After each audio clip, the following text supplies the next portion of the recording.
19 जुलाई 2021 को पार्लियामेंट का monsoon session शुरू होना था। अचानक 18 जुलाई की शाम को एक विवाद सामने आता है। एक मीडिया न्यूज पोर्टल से सनसनीखेज खबर सामने आती है और पूरा माहौल गर्मा जाता है। खबर ये थी कि देश के कई राजनेताओं, पत्रकारों, अफसरों के फोन टैप किए जा रहे हैं, उनकी जासूसी करवाई जा रही है। मामला तो गंभीर है, मगर जिस तरीके से सनसनीखेज खबर बनाकर और टाइम एडजस्टमेंट का साथ इसको सामने लाया गया, तो हंगामा तो जायज ही है। पूरे मॉनसून सेशन में पार्लियामेंट से लेकर मीडिया तक बस इसी बात का शोर था। लोकतंत्र खतरे में है, सबकी प्राइवेसी खत्म, अब कोई भी सुरक्षित नहीं है। पूरा लेफ्ट विंग मीडिया और अपोजिशन पार्टी सरकार पर इसी बात का दबाव बना रही थी कि इस मामले की जांच करवाई जाए। मगर आईटी मिनिस्टर संसद में आकर अपना बयान दे चुके थे कि जिन जिन लोगों के नाम सामने आए हैं उनमें से किसी की भी जासूसी नहीं करवाई जा रही है। मगर एक बार मामला सामने आ जाता है तो विवाद तो होता ही है। संसद में भी विरोध के कई मर्यादित और अमर्यादित तरीके अपनाए जा रहे थे प्रदर्शन के लिए। कुछ जर्नलिस्ट तो सुप्रीम कोर्ट भी गए इस मामले को लेकर। सुप्रीम कोर्ट ने भी कहा कि अगर इस तरीके से जासूसी हो रही है तो मामला चिंताजनक है, मगर मीडिया न्यूज के आधार पर हम जांच के ऑर्डर भी नहीं दे सकते हैं। खैर, हम इस पॉलिटिकल डिस्कोर्स को साइड में रखते हैं और ये जानते हैं कि आखिर ये मामला है क्या। पेगासस स्पाईवेयर काम कैसे करता है, क्या सरकार किसी के भी फोन टैप करवा सकती है, इसके लिए क्या लॉज हैं, राइट टू प्राइवेसी को कितना वेटेज दिया जाएगा और कोर्ट ने अभी तक इस पर क्या टिप्पणी दी है। आज का टॉपिक थोड़ा ज्यादा लंबा हो सकता है, मगर मेरी बात का विश्वास कीजिएगा जी, जानकारी काफी इंटरेस्टिंग होगी। इस वीडियो को अंत तक जरूर देखें। अगर आपने हमारे चैनल को अभी तक सब्सक्राइब नहीं किया है तो सब्सक्राइब कर दीजिए। यदि जानकारी आपको अच्छी लगती है तो इस वीडियो को लाइक शेयर जरूर कीजिएगा। चलिए शुरू करते हैं।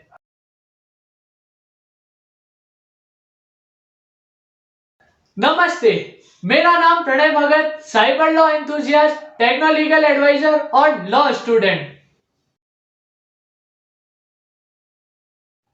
दरअसल एक न्यूज पोर्टल ने एमनेस्टी इंटरनेशनल एनजीओ की रिपोर्ट के आधार पर एक खुलासा किया कि भारत सरकार पेगासस स्पाईवेयर का इस्तेमाल कर लोगों की जासूसी करवा रही है। इसका सबसे ज्यादा इस्तेमाल 2019 में हुए जनरल इलेक्शन में हुआ था। एमनेस्टी इंटरनेशनल ने अपने रिपोर्ट में एनएसओ ग्रुप का रेफरेंस दिया। पेगासस स्पाईवेयर इसी इजरायली कंपनी एनएसओ ग्रुप द्वारा बनाया गया है। एनएसओ कंपनी ने अपने रिपोर्ट में कहा कि हमारे यहां से ऐसी कोई भी टारगेटेड पर्सन की लिस्ट जारी नहीं हुई है। ज्यादा दबाव पड़ने पर एमनेस्टी इंटरनेशनल ने भी इनकार कर दिया कि हम ऐसा नहीं कह रहे हैं कि इन लोगों की जासूसी हो रही है। हम ऐसा कहना चाह रहे हैं कि इन जैसे टारगेटेड पर्संस की भारत सरकार जासूसी करवा सकती है। इंडियन न्यूज पोर्टल ने जिन नामों की लिस्ट दी उनमें कई पॉलिटिशियंस, जर्नलिस्ट, ब्यूरोक्रेट्स और सोशल एक्टिविस्ट के नाम हैं। ऐसा नहीं है कि जो सरकार के खिलाफ बोलते हैं केवल उन्हीं के नाम हैं, बल्कि कुछ सरकारी मंत्रियों के भी नाम है उस लिस्ट में। सरकार अपना पक्ष रख चुकी है कि सर्विलेंस पूरे नियमों के अनुरूप ही हुआ है, कोई भी प्रोटोकॉल डाइल्यूट नहीं हुआ है। लेकिन अभी भी संसद में जेपीसी की मांग जारी है। कुछ जर्नलिस्ट तो सुप्रीम कोर्ट भी अप्रोच किए हैं।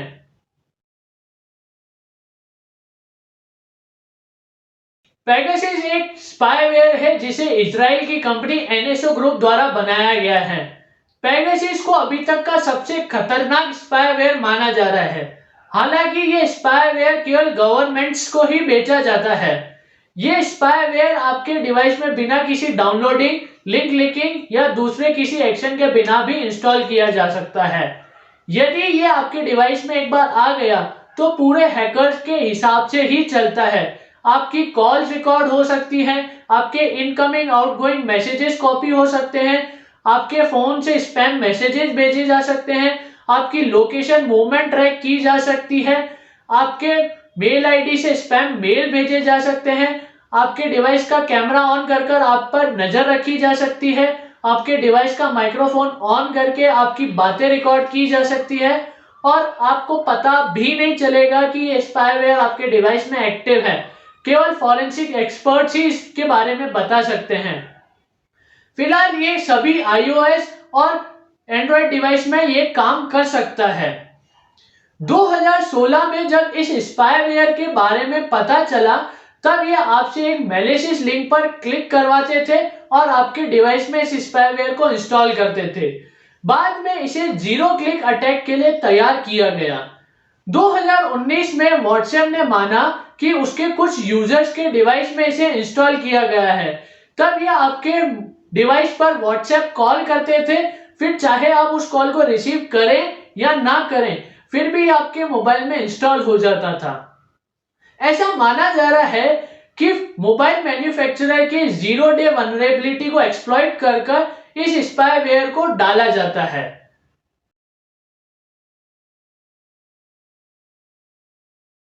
जीरो डे वल्नरेबिलिटी का मतलब उन सॉफ्टवेयर के फ्लॉज से है जो कि डेवलपर से अनइंटेंशनली रह जाते हैं या उसकी पकड़ में नहीं आते हैं।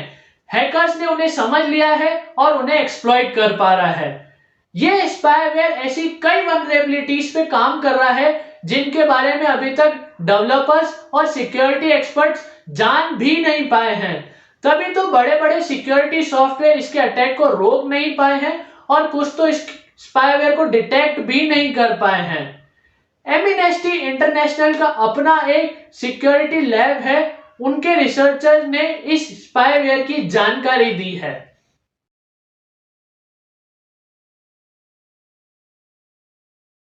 PUCL versus union of India 1997 में सुप्रीम कोर्ट ने पहली बार माना कि राइट टू प्राइवेसी कॉन्स्टिट्यूशन के article 21 right to life and personal liberty में एनशाइंड है। PUCL वाले मामले में ही राइट टू प्राइवेसी और फोन टैपिंग के बारे में कोर्ट ने टिप्पणी दी है कि दो लोगों के बीच के कन्वर्सेशन को हम एक डेटा मान सकते हैं, इसलिए डेटा प्रोटेक्शन और प्राइवेसी इन्फ्रिंजमेंट के रूल्स स्ट्रिक्टली फॉलो होने चाहिए। फोन पर किसी से कॉल पर बात करना या मैसेज पर बात करना ये राइट टू प्राइवेसी के अंदर दिया गया है जो कि सभी को आर्टिकल 21 के अंतर्गत मिला है। कोर्ट ने माना है कि यदि सरकार किसी के फोन टैप करने का एक्शन लेती है तो वो एक्शन पूरी तरीके से जस्ट, फेयर और रीजनेबल होना चाहिए। यदि उस एक्शन से किसी की प्राइवेसी ब्रीच होती है तो उसकी रीजनेबलनेस को आर्टिकल 14 के रेफरेंस से टेस्ट किया जाएगा। आर्टिकल 19 में मिले फ्रीडम को ब्रीच होने वाले प्राइवेसी इन्वेजन को पब्लिक ऑर्डर के रेस्ट्रिक्शन में होना चाहिए।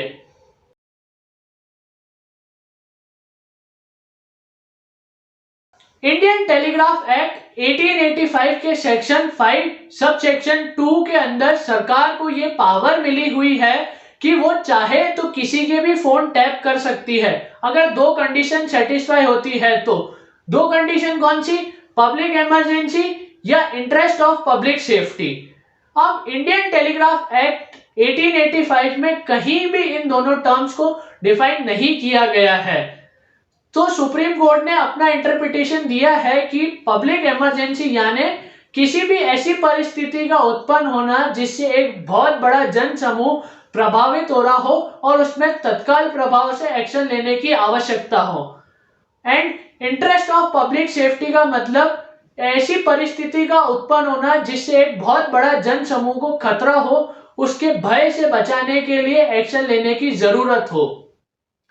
कोर्ट ने यह भी माना कि पब्लिक इमरजेंसी का आर्बिट्री यूज नहीं होना चाहिए। इसका इस्तेमाल तभी हो जब interest of public safety, sovereignty and integrity of India, security of state, friendly relationship with foreign state, public order, the prevention of incitement to the commitment of an offence शामिल हो।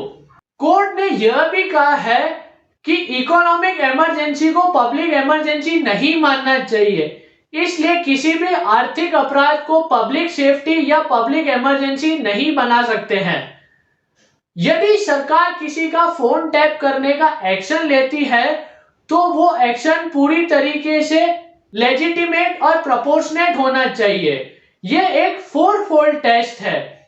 सरकार का कोई भी एक्शन कानून के दायरे में होना चाहिए, सरकार का एक्शन लेजिटिमेट होना चाहिए, जिस सिचुएशन में जितने प्रोपोर्शन के एक्शन की जरूरत हो उतना ही एक्शन लेना चाहिए, इसमें प्रोसीजर पूरी तरीके से फॉलो होना चाहिए।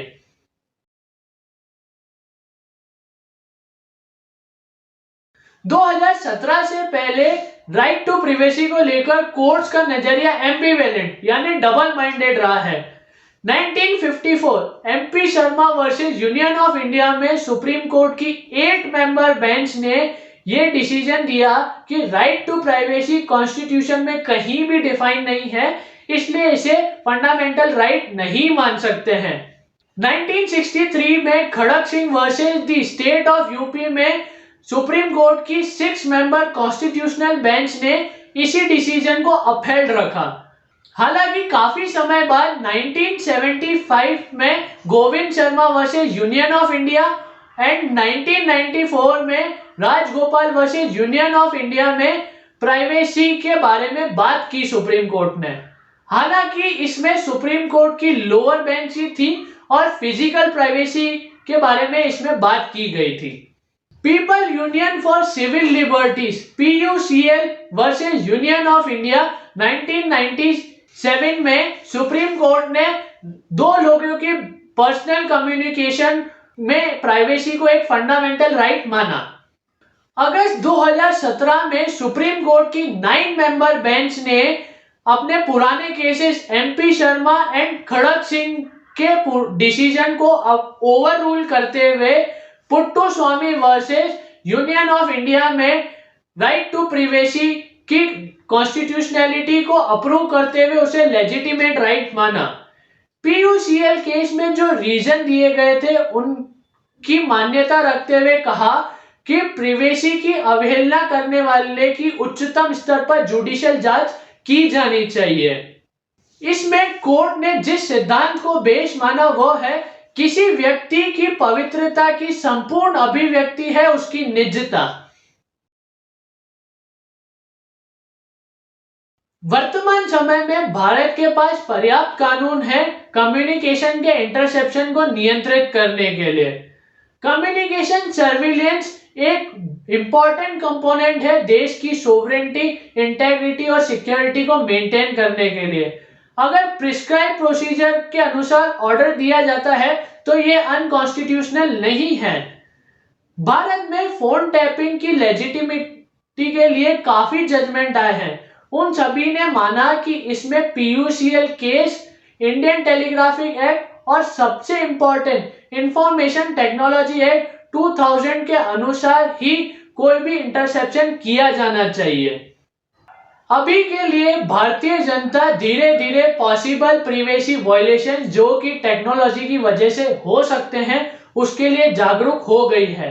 वे भी जानते हैं कि क्राइम में प्रिवेंशन एंड इन्वेस्टिगेशन या देश की सोवरेनिटी, इंटेग्रिटी एंड सिक्योरिटी को मेंटेन रखने के लिए यदि कोई जानकारी, सबूत या सुराग जो कि एक अपराध या क्राइम के बारे में जानकारी दे सकता है तो उसके लिए यदि कोई सर्विलेंस होता है तो वो हमारे हित में है। यदि अनऑथराइज्ड तरीके से कोई इंटरसेप्शन होता है तो निश्चित रूप से वो राइट टू प्राइवेसी की अवहेलना करता है। इसका इस्तेमाल उसी सिचुएशन में करने की आवश्यकता है जहां अपराध होना निश्चित हो या पब्लिक सेफ्टी, सोवरेनिटी या सिक्योरिटी के लिए जरूरी हो। इसलिए ये इल्लीगल नहीं है मगर इसमें प्रोसीजर पूरी तरीके से फॉलो होना चाहिए। बाकी हमारी प्राइवेसी की सिक्योरिटी के लिए IT एक्ट 2000 तो है ही। चलिए अब हम अगली वीडियो में मिलते हैं। आज यहीं तक, धन्यवाद।